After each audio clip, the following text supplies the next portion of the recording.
El Gran Valle del Rift. Aquí han pasado cosas que no pasan en ninguna parte. Esa es la verdad subyacente de este lugar. Entre sus paredes evolucionó nuestra especie. Surgieron y desaparecieron civilizaciones. Y se está representando un drama incluso mayor: el nacimiento y muerte de los océanos. Todo se debe al impacto de la tectónica. El geólogo Nick Iles se ha fijado la misión de explorar su fuerza. Desde la cuna de la humanidad al lugar más caluroso de la Tierra, a las ruinas de las civilizaciones más antiguas y el origen de algunas de las religiones del mundo moderno. Un viaje a lo largo del Rift.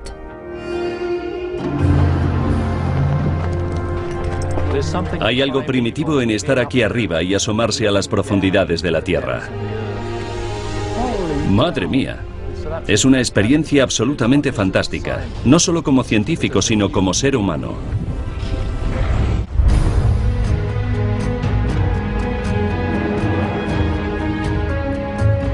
Esto es el Rift, del este de África, una parte del Gran Valle del Rift que se extiende desde Mozambique hasta Turquía. Es un lugar especial para la humanidad. Incrustada en estos riscos, compactada entre estratos de lava volcánica, está la historia de nuestros orígenes. El sistema del Rift es nuestro hogar natural tal y como era. Aquí evolucionaron los humanos. Nos desarrollamos en asociación con los volcanes, las fallas y los terremotos. Es una gran vista de dónde nos originamos.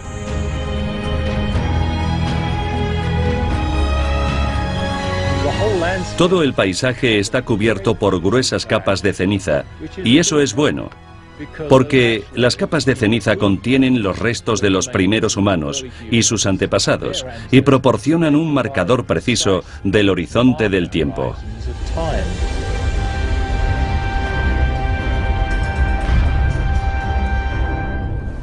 Desde que Darwin sugirió que los humanos compartían antepasados con los simios africanos, los científicos han buscado más pistas. El principal lugar donde han hallado fósiles que suponen un eslabón directo con el ser humano moderno es este largo y estrecho valle. La inquietante cuestión es ¿por qué?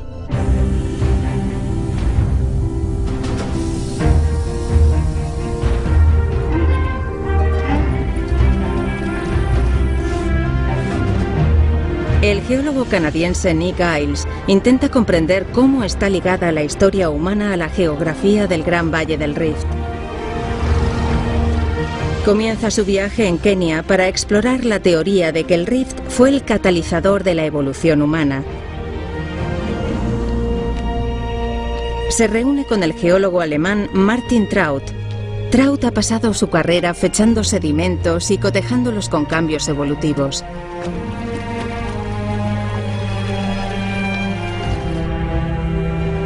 Ha concluido que cada paso en nuestra evolución coincidió con la aparición o desaparición de grandes lagos en la cuenca del Rift.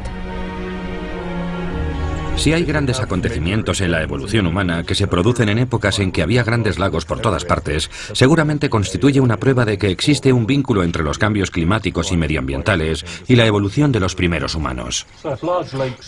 Si los grandes lagos fueron clave para el origen del hombre, ¿qué pasó cuando desaparecieron? Cuando desaparecieron, seguramente tuvieron que cambiar drásticamente la estrategia para encontrar comida en los alrededores. Pero los lagos reaparecerían en ciclos y eso fue bueno para la supervivencia del ser humano, que es generalista. Los frecuentes cambios medioambientales empujaron a nuestros antepasados a evolucionar y buscar formas de adaptarse mejor a los nuevos paisajes y dietas. Aquí, en Kariandusi, Traut ha estudiado un depósito lacustre en particular, llamado diatomita, que se remonta a hace millones de años. Es un sedimento de lago formado por millones y billones de esqueletos de pequeñas plantas. Cuando el lago se secó, los primeros humanos dejaron restos de sus vidas. Hachas de mano incrustadas en las paredes de la garganta. ¿Qué define singularmente una herramienta y un hacha de mano? Todas las herramientas son muy sencillas. Son una especie de martillos redondeados. Estas son para cortar carne. Claro, vemos que las herramientas de piedra se desarrollaron hace unos 2 millones de años, a la vez que se desarrolló el cerebro humano. Y para mí, eso no es una coincidencia. Hay que encontrar piedras y saber qué tipo de piedra sirve para hacer herramientas. Hay que comunicarse con los demás. Hace falta una organización social para fabricar esas herramientas de piedra. Para mí fue la primera revolución industrial porque requirió fabricación a gran escala. Para comprender por qué se produjo esa revolución, es necesario profundizar en la historia tectónica del Valle del Rift.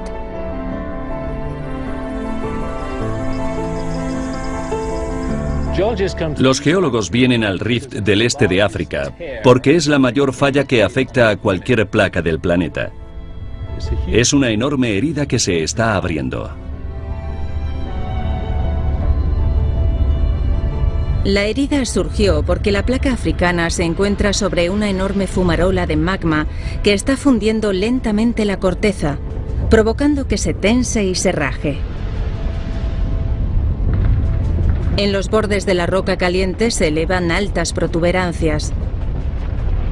Y en el centro el suelo se hunde, formando un valle.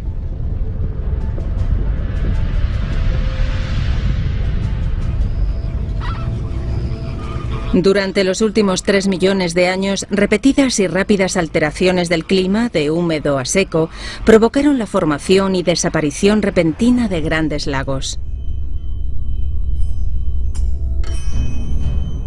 Combinado con frecuentes erupciones volcánicas y terremotos, nuestros antepasados se enfrentaron a unos contratiempos increíbles. Para Nick, forma parte de la verdad aún mayor que está explorando y por la que el Gran Valle del Rift es único. Aquí pasan cosas que no pasan en ninguna otra parte.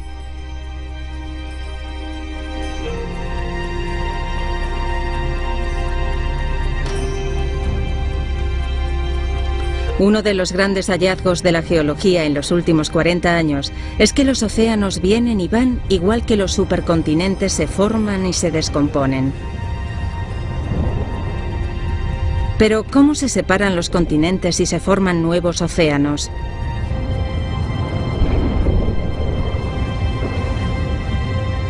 Para encontrar la respuesta, Nick ha venido aquí, la depresión de Afar, en Etiopía.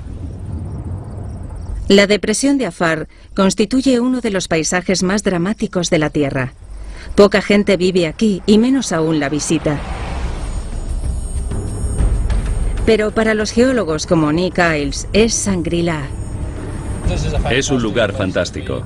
Estamos conduciendo por el medio de la falla de África del Este, donde la placa africana se parte literalmente por la mitad. África está aquí, y la placa de Somalia está a mi derecha, y se están separando, y la falla entre ambas se está hundiendo lentamente.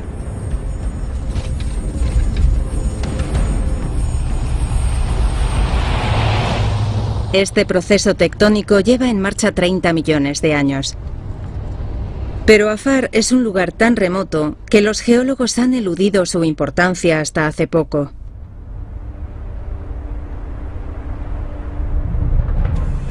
Para Nick es una oportunidad única en la vida.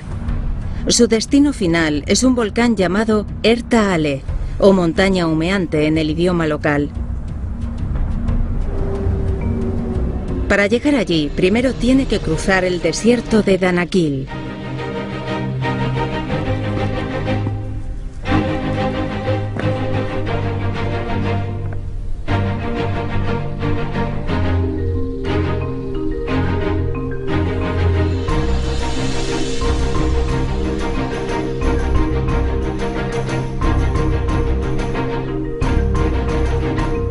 Es un paisaje muy sereno. Se formó por enormes flujos de lava que bajaron por las laderas del Rift, de esos grandes volcanes. La lava muy líquida se extendió a lo largo de kilómetros ladera abajo, pero aquí las fallas la entrecortaron. Es absolutamente asombroso. Es geología sucediendo delante de mis ojos.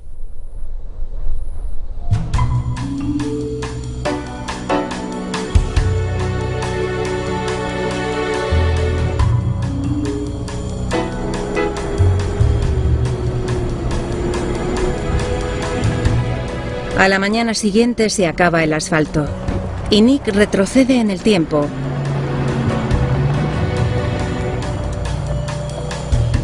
hasta el alba de la vida. Esto es el cráter de Dalal, un volcán cuya cumbre se encuentra bajo el nivel del mar. Aquí la corteza es increíblemente fina y el magma está muy cerca de la superficie.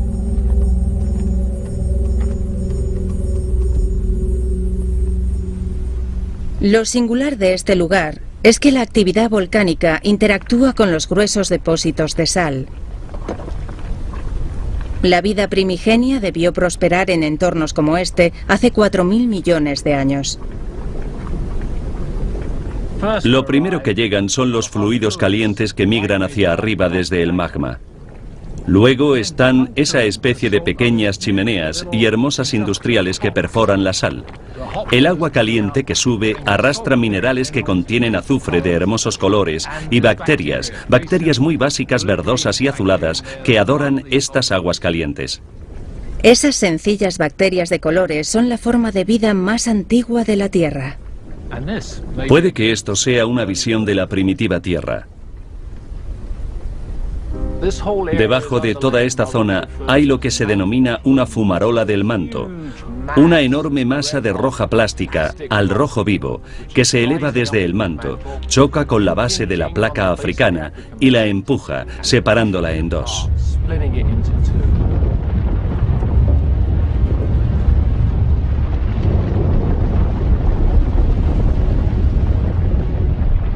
A medida que penetramos en la depresión de Afar, descendemos bajo el nivel del mar. En este momento, lo único que impide que el mar inunde la zona son los volcanes. Al final se hundirán bajo el gran peso de la roca volcánica y el mar irrumpirá aquí. En 2005, erupciones volcánicas y terremotos asolaron la depresión de Afar. Se abrieron fisuras. Grandes flujos de lava de basalto negro inundaron el paisaje, creando la corteza de un nuevo lecho marino. Nick se cruza con un grupo de científicos de Gran Bretaña que intentan explicar por qué se está formando un nuevo océano. Utilizan sismómetros para rastrear los numerosos terremotos que sacuden la zona. Cada terremoto corresponde a una inyección de roca fundida en la corteza, desgajando lentamente el continente en dos. ¿Cuántos aparatos tenéis en todo Afar? En total creo que unos 45, si sumamos los sismómetros británicos y los estadounidenses.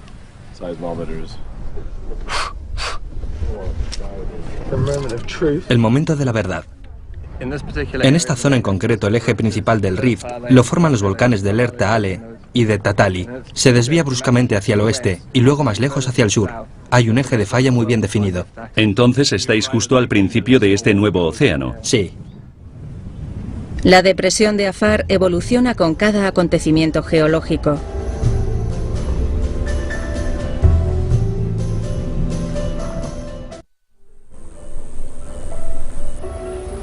Ahora Nick se encuentra a 20 kilómetros del volcán.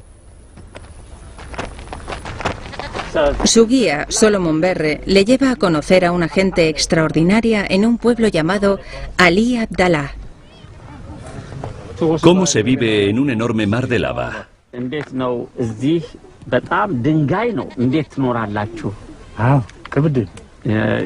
Es muy difícil, la vida es dura. Me sorprende que la gente pueda sobrevivir aquí, literalmente sobre la lava. No hay suelo. He visto niños corriendo descalzos sobre la roca caliente.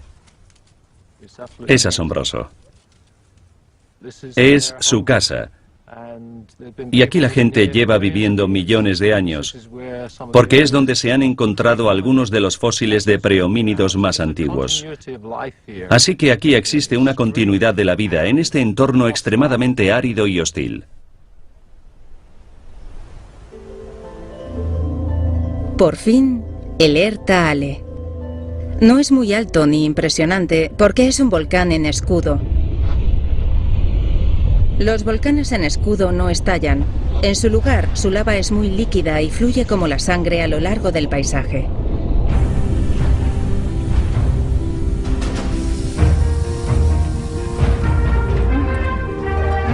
El camión no puede llegar al cráter. El equipo se transporta en camello. Nick y Berre van a pie. ¿Te emocionas cada vez que subes? Sí, es verdad. Pero también resulta duro.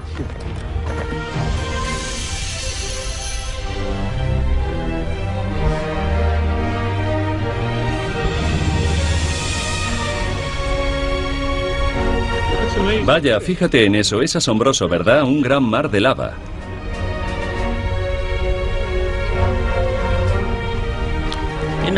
¿Sabe qué, Dr. Nick? Le voy a llevar al antiguo cráter, que todavía tiene humo. Esta es la fuente de todos los flujos de lava gris que salen de aquí. Sale de aquí.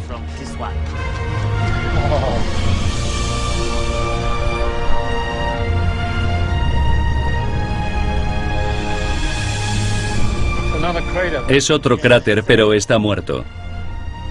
Solo echa gases. Está aquí quieto sin hacer nada, ¿no? Sí, así es.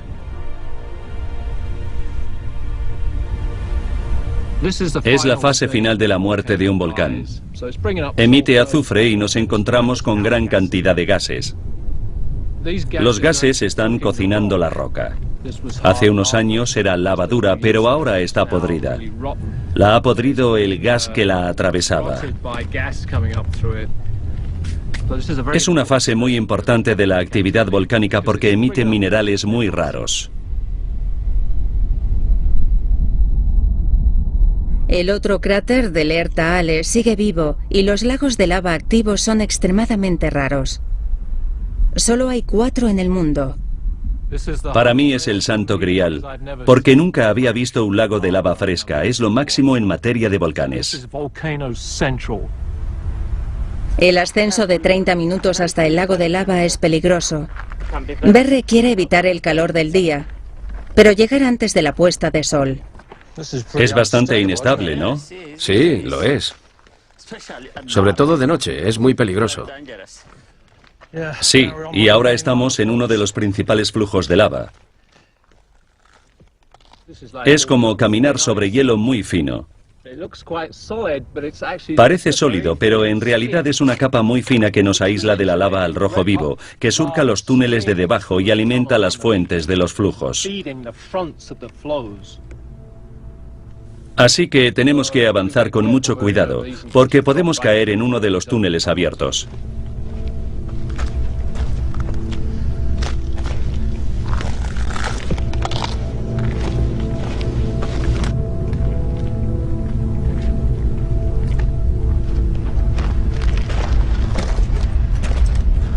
Cielo santo. ¿Has visto eso? Es increíble. Es asombroso. Hemos tardado 3 días en llegar aquí, con temperaturas de 40 grados. ¿Y cuántas docenas de botellas de agua? Pero merece la pena. Vaya.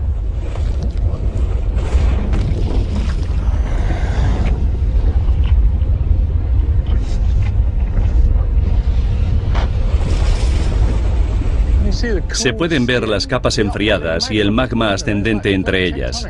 Es como la tectónica de placas.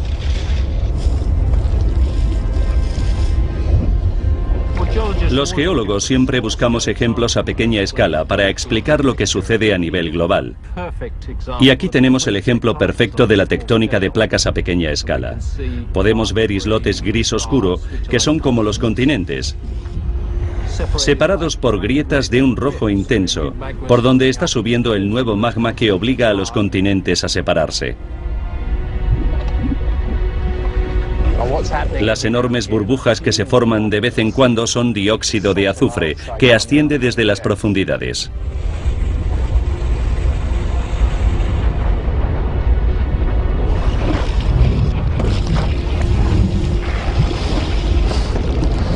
Es lo más cerca que estaremos nunca de contemplar el manto de la Tierra. Hay algo primitivo en estar aquí arriba y asomarse a las profundidades de la Tierra. Es una experiencia absolutamente fantástica. No solo como científico, sino como ser humano. Es asombroso.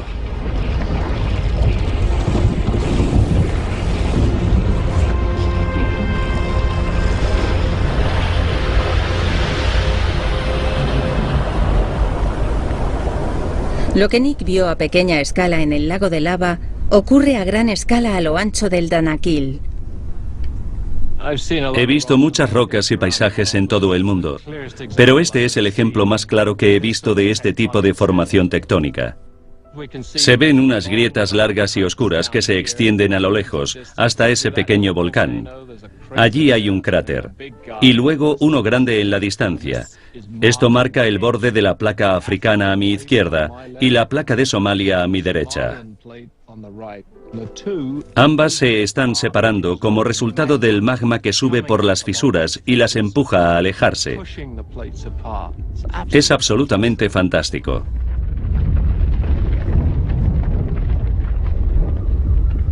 Dentro de 10 millones de años, el paisaje que se extiende ante Nick se habrá transformado en un océano. Es un testimonio del poder de la tectónica de placas.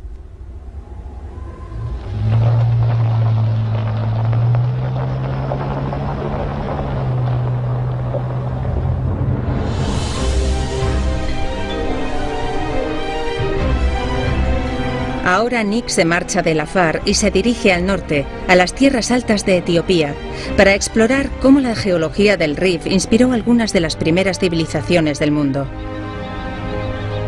Este arroyo se ensanchará hasta convertirse en uno de los ríos más legendarios del mundo. El río Nilo es el producto directo de las precipitaciones sobre las tierras altas de Etiopía, que se consideran el depósito de agua de África.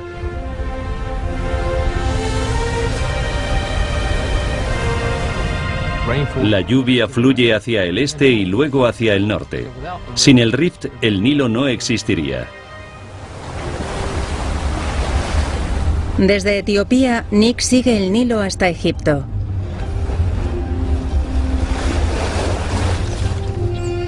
Al este y al oeste solo hay desierto. Pero por este valle oasis vinieron los primeros humanos, que emigraron de África.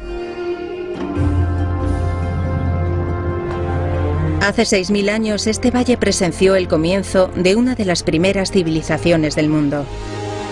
Era una sociedad conformada por el río y dependiente de sus crecidas estacionales.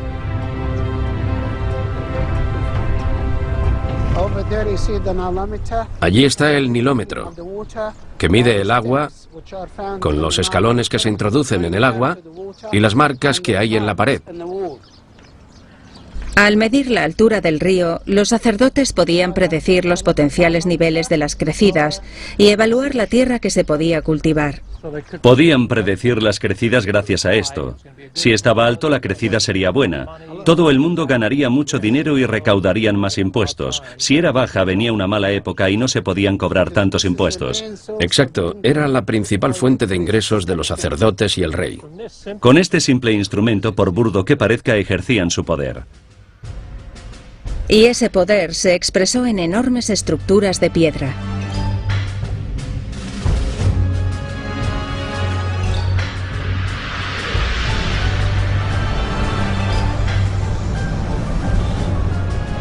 La hermosa evolución de la relación del hombre con el planeta se plasma en la piedra, que se trabaja para construir estos monumentos imperecederos.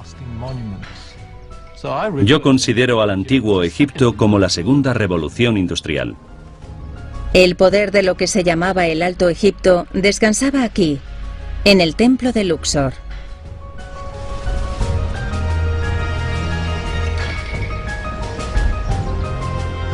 Esta es mi estatua favorita de todo Egipto. Es un enorme bloque de granito de Asuán que retrata a Ramsés II. Está surcado por hermosas vetas de granito rosa. Es un ejemplo maravilloso del granito como escultura. El antiguo Egipto estaba tan firmemente enraizado en el profundo conocimiento de la geología de la región que se ha llamado un estado de piedra.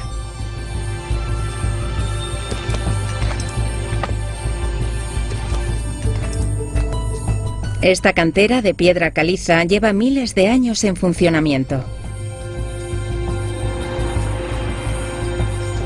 Para ser sincero, como geólogo esto me parece bastante soso y aburrido.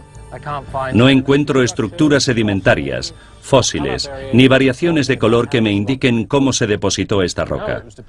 Sé que se depositó en un canal marino muy poco profundo con abundancia de arena. Pero lo que quiero decir es que lo que a mí no me parece interesante era una delicia para los canteros, que podían tallar fácilmente esta roca en forma de losas planas para las fachadas de los templos. Y lo que es más, era perfecta para desarrollar el arte de los jeroglíficos.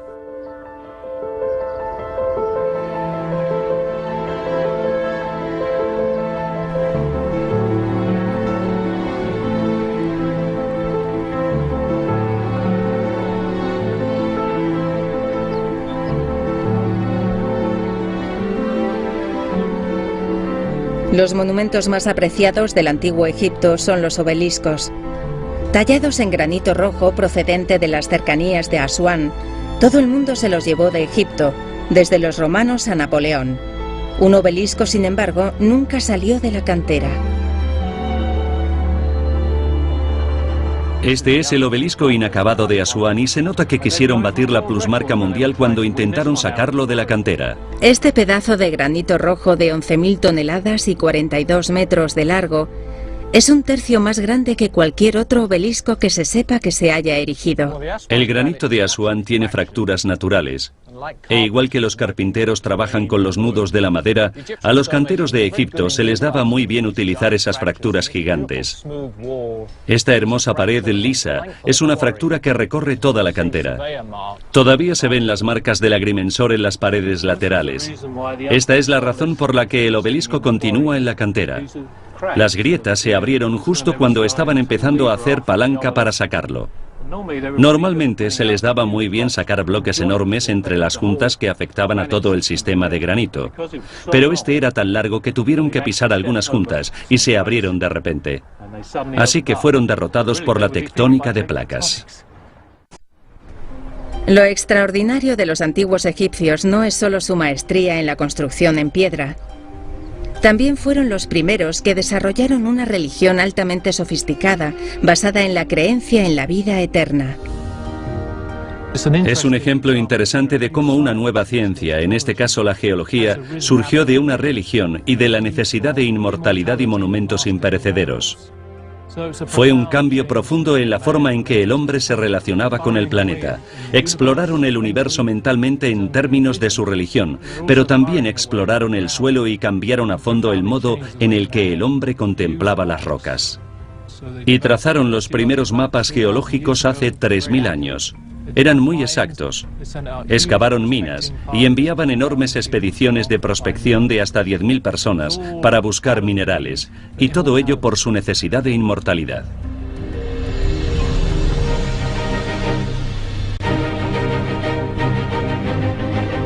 Nick se despide de Egipto y viaja a una sección del Valle del Rift, donde la actividad volcánica en el lecho marino causó que el valle se abriera tanto que formó un nuevo mar.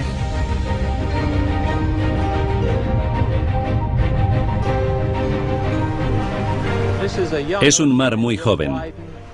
Todavía ensanchará. Está empujando hacia un lado la placa de Arabia que tenemos detrás y hacia el otro la placa de África. Al final crecerá y se convertirá en un mar adulto, como por ejemplo el moderno Océano Atlántico. Es esa intrusión constante de material volcánico lo que empuja la tectónica de placas. Desde allí, Nick entra en la falla del Mar Muerto, un valle muy profundo donde la placa de Arabia fricciona con la placa de Sinaí, Israel. Es una bomba de relojería geológica que ya ha derrumbado antiguas ciudades y amenaza con volver a hacerlo.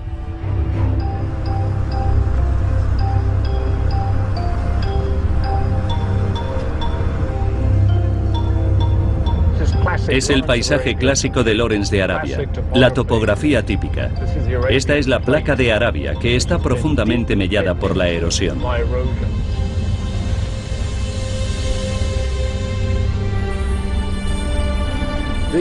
Estos márgenes de placa con fisuras, donde una placa fricciona contra otra, son zonas extremadamente peligrosas porque producen gran cantidad de terremotos, y es una zona densamente poblada desde hace miles de años. Tiene un archivo histórico rico en terremotos. Es una zona de gran interés para geólogos y arqueólogos que investigan la relación entre los terremotos y las civilizaciones.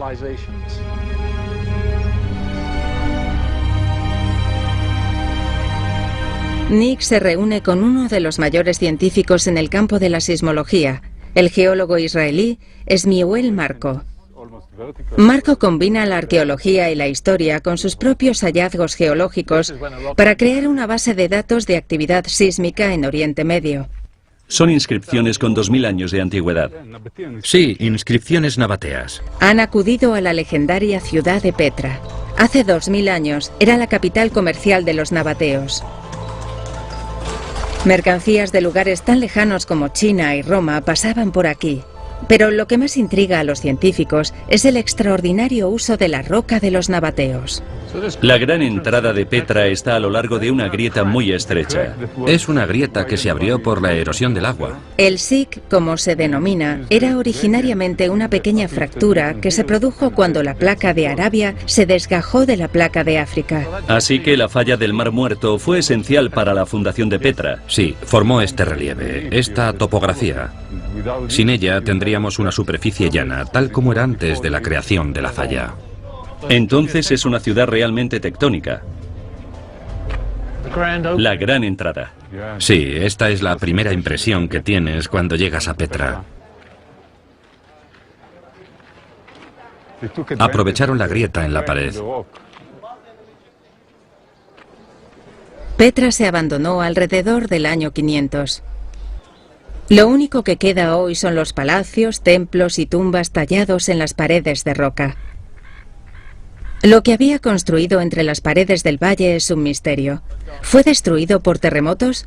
Las ciudades antiguas a menudo se construían sobre los restos de estructuras anteriores destruidas por la guerra, el fuego o algún tipo de calamidad natural. Las columnas caídas, las paredes abultadas y los escombros constituyen pruebas firmes de antiguos terremotos. Estas son las ruinas del gran templo de Petra.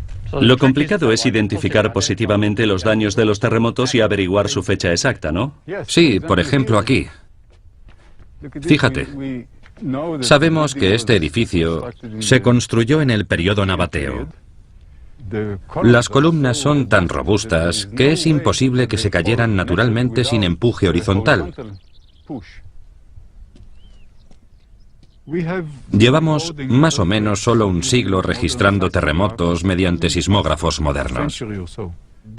Y no es tiempo suficiente para estudiar los terremotos porque su ocurrencia es muy superior a un siglo. Así que para poder estudiar los terremotos con anterioridad a ese periodo instrumental, recurrimos a las columnas de los edificios. Las ciudades son un tesoro para los geólogos sísmicos. En estas columnas había monedas enterradas que se remontan al año 361. Y esas monedas también se encontraron en Aqaba. Sabemos que los terremotos afectaron a Petra y a Aqaba al mismo tiempo. Y si lo combinamos con los relatos históricos del norte de Israel, el norte de Jordania y Siria, sabemos que fue el 19 de mayo del año 363. No sabemos la hora del día, pero sabemos la fecha. Es algo muy raro en geología y es la ventaja de combinar historia y arqueología. Los extensos daños demuestran que fue un gran terremoto, probablemente de magnitud 7 o superior. Si ocurriera hoy, sería un desastre.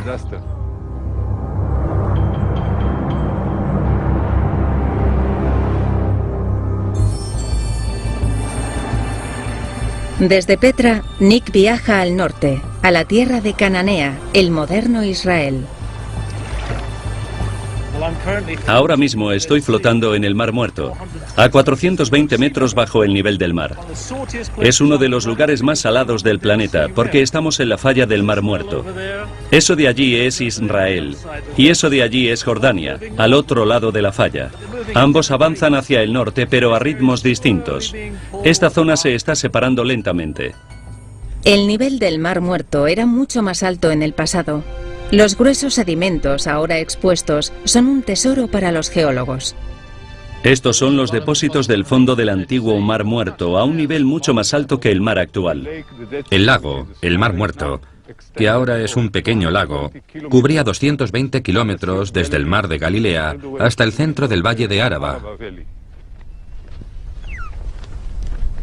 Esta es la formación de Lisán. Es donde Shmuel Marco comenzó su investigación de los terremotos como estudiante de posgrado. Y aquí muestra a Nick una prueba del violento pasado del Mar Muerto. Es poco habitual encontrar una prueba tan buena en la Tierra, ¿verdad? Sí, es algo único. Son laminaciones muy finas. Seguro que has medido el grosor de todas y cada una de ellas hasta abajo. Sí, llevamos un registro muy detallado de cada pequeña variación del depósito. Las hay blancas y oscuras. Las capas alternas registran los flujos estacionales del antiguo Mar Muerto. Las laminaciones tan finas permanecen inalteradas a menos que se sacudan. Durante los terremotos, las láminas se alteran y a veces se parten y se depositan de nuevo. Cuando analizamos una sección, buscamos capas que estén alteradas. En esa superficie de roca, en la que están registrados 50.000 años, Marco ha encontrado alteraciones que representan 30 terremotos distintos. Gracias a este registro, sabemos que los terremotos se producen en grupos. Tenemos 10.000 años de actividad intensa y 10.000 años de actividad menos intensa. ¿Cuál es la conclusión de Marco? El siglo XXI será muy activo en seísmos. La superficie de la Tierra está cambiando continuamente. No hay ninguna parte de la superficie de la Tierra que sea estable. La mayor parte de los sitios se mueven varios centímetros al año. Hay terremotos a nivel global, pero la gran cuestión es el riesgo que representan para las ciudades y las poblaciones modernas. La región es rica en historia y sucesos tectónicos. Algunos están registrados en los textos bíblicos. Otros en las ruinas de culturas del pasado. Y todos están registrados en la geología. Masada está justo al borde de la falla del Mar Muerto.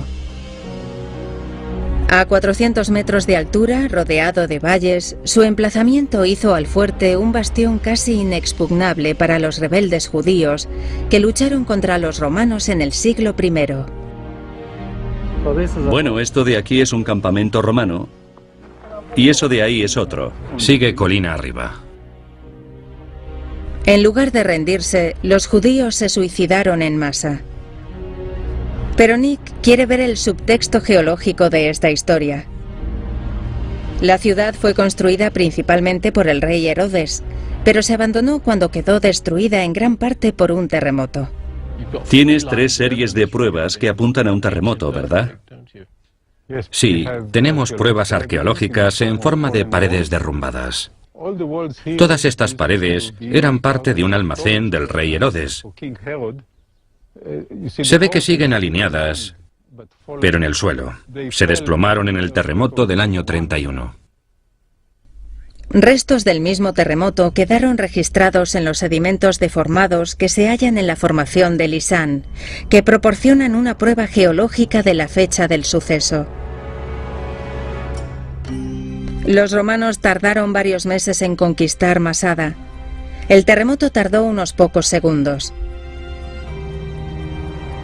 La destrucción de Masada fue igualable en gravedad a la del terremoto que destruyó la antigua ciudad de Hipos. ¿Cómo explicaba la gente los terremotos en esa época? Era la ira de Dios, obviamente. Creo que cada lugar tiene sus propios mitos y leyendas sobre los terremotos. Hasta finales del siglo XIX y principios del siglo XX, la gente no se dio cuenta de que los terremotos eran en realidad una fractura de la corteza de la Tierra. El Valle del Mar Muerto ilustra la escala de esos sucesos, y cada terremoto abría aún más la falla.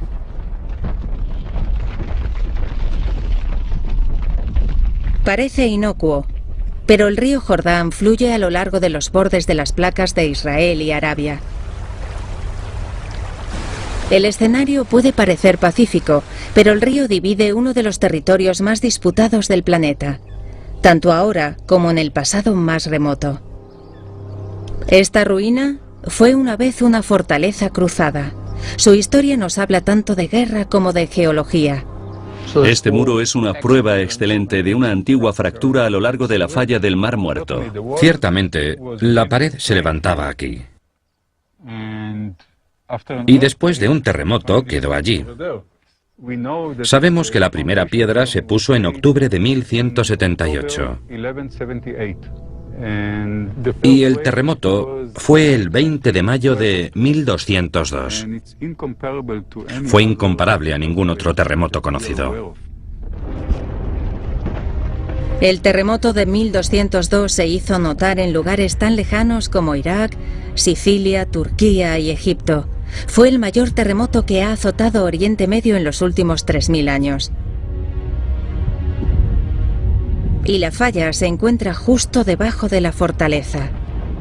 Tú y yo estamos encima de placas tectónicas totalmente distintas, ¿no? Sí, tú estás en la placa de Israel o Sinaí, y yo en la placa de Arabia.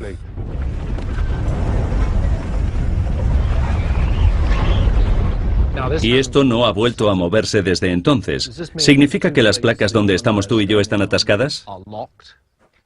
Sí, sí. Calculamos que deberían haberse corrido unos 4 metros. Es muchísimo. Es como un terremoto de magnitud 7. Muy importante. Aquí falta un gran terremoto. Y sin duda golpeará alguna gran ciudad.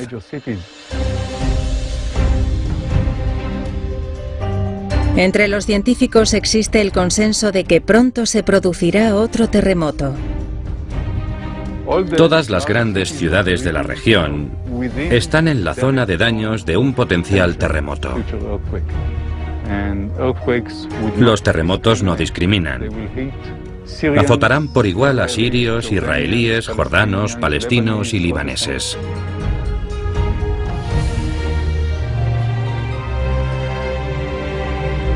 La falla del este de África favoreció nuestra aparición como especie y contempló algunas de las primeras civilizaciones. Ahora es una amenaza para las muchas ciudades que hay a lo largo de su recorrido. Comprender la historia y la dinámica del Valle del Rift es fundamental para la comprensión de nuestro pasado y nuestro futuro.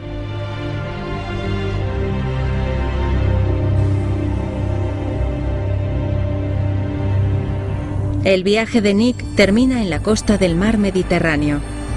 Y como todo lo demás que ha visto, también se enfrenta a fuerzas geológicas imparables. La placa de África está siendo empujada hacia el norte varios centímetros al año contra la placa de Europa. Y lo que ahora es agua será tierra seca dentro de 10 o 20 millones de años. Una de las grandes revelaciones de la geología ha sido la comprensión de que la superficie de la Tierra no era en su origen tal y como la vemos ahora. Ha sufrido profundos cambios porque los océanos tienen un ciclo vital. Nacen, se ensanchan y mueren.